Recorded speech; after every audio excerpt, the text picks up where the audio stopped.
Hi everybody, it's Miss Marcia from the Germantown Public Library.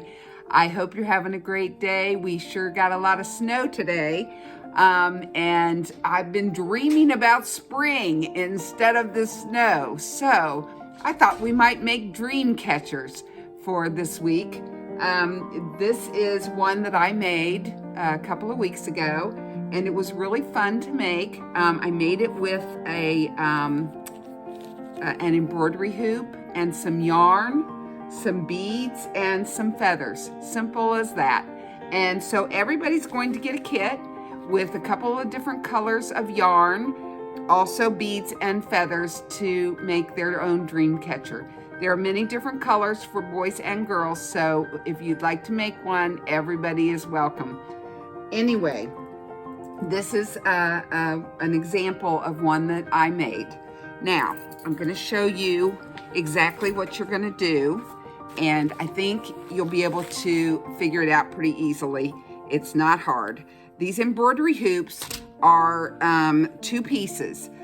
There's an inside piece and an outside piece, and probably a lot of your moms will already know this, but they look like this.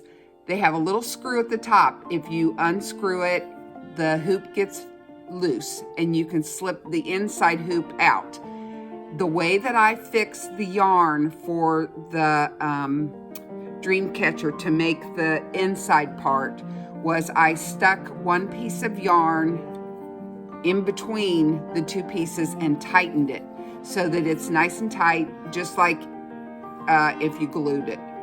Now, the next thing that you'll want to do is, if you want, you can completely wrap your embroidery hoops with yarn, or you can leave them plain. It's up to you.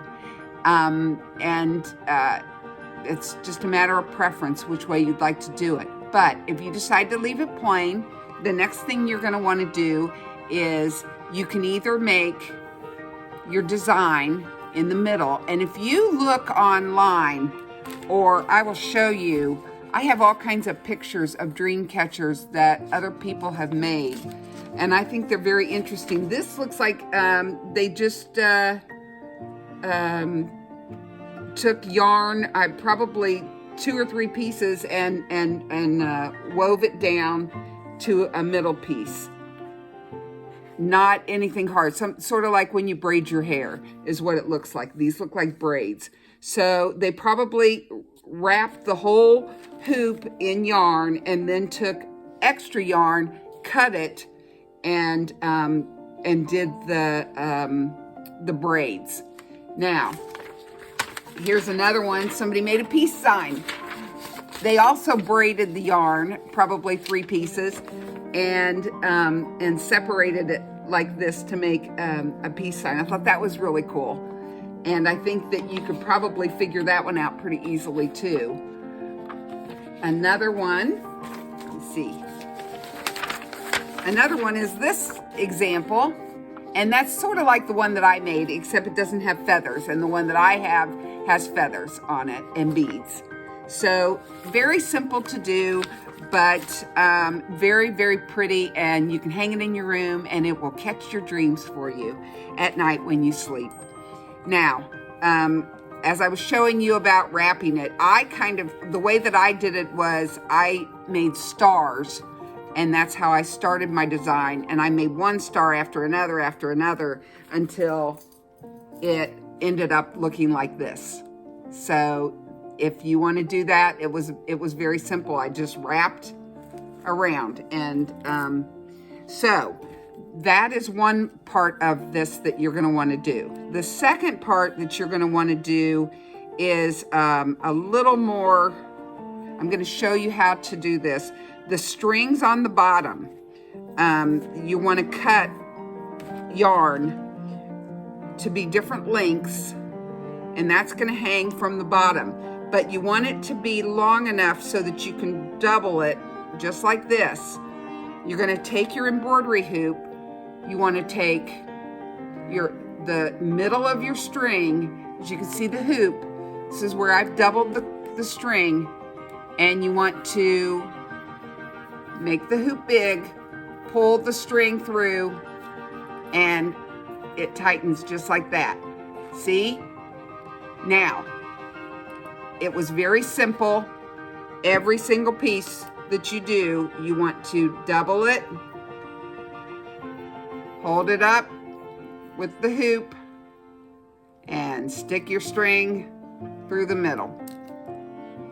I hope that you can see what I did with each one of those. It's not hard, but it takes a little bit of practice. If you need practice, I think moms can probably help you. It's not a hard thing to do. Once you get to this point, you start attaching your feathers or your beads to it.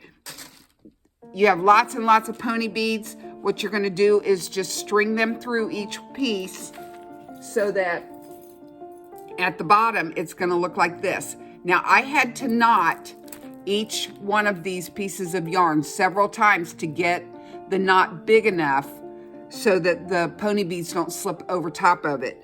But it didn't take too many, maybe 3 or 4 different knots. And it's just like making a knot on a shoe.